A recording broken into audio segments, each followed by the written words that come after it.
Lovebird পাখি ডিম দিলে আপনার করণীয় কী? ডিমগুলো থেকে যাতে সঠিকভাবে বাচ্চা উৎপাদন হয় এবং সর্বোচ্চ পরিমাণে বাচ্চা উৎপাদন হয় তার জন্য আপনি কি কি সেটআপ ফলো করতে পারেন সেটাই দেখাবো আজকের ভিডিওতে। হ্যালো ভিউয়ার্স, আসসালামু আলাইকুম। আশা করি সবাই ভালো আছেন। ডলিস বার্ডস ইউটিউব চ্যানেলের পক্ষ থেকে আপনাদের সবাইকে স্বাগতম। বরাবরের মতো আবারও একটা ভিডিও নিয়ে চলে আসলাম আপনাদের সাথে শেয়ার করব বলে। লাভবার্ড পাখি ডিম দিলে আমরা কি কি করব বা আমাদের করণীয় কী সেই বিষয়ে আমরা আলোচনা করব। প্রথমে আমরা যে টপিকটা বলবো সেটা হলো লাভবার্ড পাখির ডিম পাড়ার পরে আমাদের কি করতে হবে। লাভবার্ড পাখির হাঁড়ি বা ব্রিডিংয়ের যে বক্স থাকবে সেটার ভিতরে স্যাঁতসেঁতে বা ভেজা ময়লা না জমে সেটা আপনাকে খেয়াল রাখতে হবে। অনেক সময় পাখির পায়খানার কারণে হাঁড়ির ভিতরে অনেক বেশি ময়লা জমে যায়।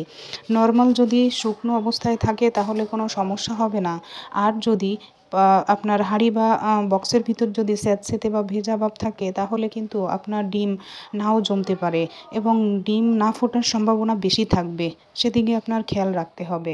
আপনার হাঁড়ি বা বক্সের ভিতর যদি ভেজা ও স্যাঁতসেঁতে ভাব থাকে বা অনেক বেশি পায়খানার থেকে থাকে তাহলে দেখা যাবে আপনার ডিম ফোটার আগেই বা ডিম যখন জমবে, ব্লাড জমবে তার আগেই কিন্তু নষ্ট হয়ে যাওয়ার সম্ভাবনা থাকবে।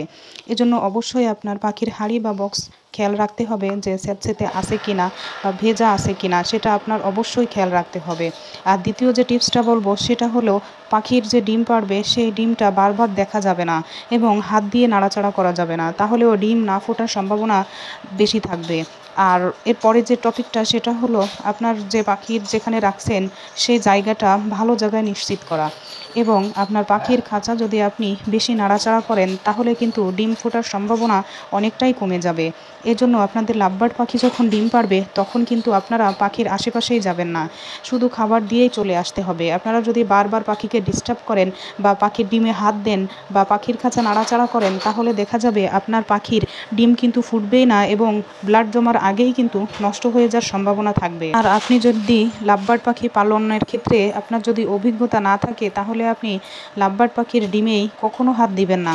হাত দিলেও কিন্তু আপনার লাভবার্ড পাখির ডিম থেকে কোনোভাবেই কিন্তু বাচ্চা ফুটবে না।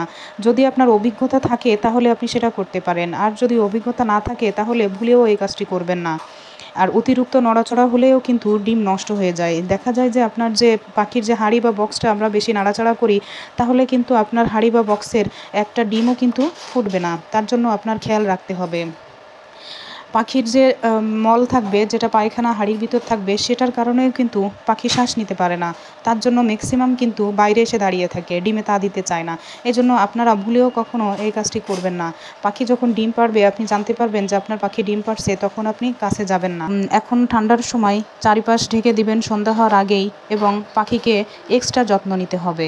এক্সট্রা যত্ন যদি আপনি না নেন তাহলে কিন্তু আপনার পাখি অসুস্থ হয়ে মারা যাবে।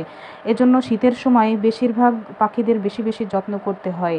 আর যদি যত্ন না করেন দেখা যায় যে ডিম বাচ্চা ফোটার পরে কত সময় আছে যে বাচ্চা ফোটার পরে বাচ্চা কিন্তু মারা যায়। এজন্য আপনাদের অবশ্যই খেয়াল রাখতে হবে যে পাখির খাঁচাটা যাতে গরম থাকে, ঠান্ডা না হয়ে যায় সেজন্য খেয়াল রাখতে হবে এবং পাখির এক্সট্রা যত্ন নিতে হবে।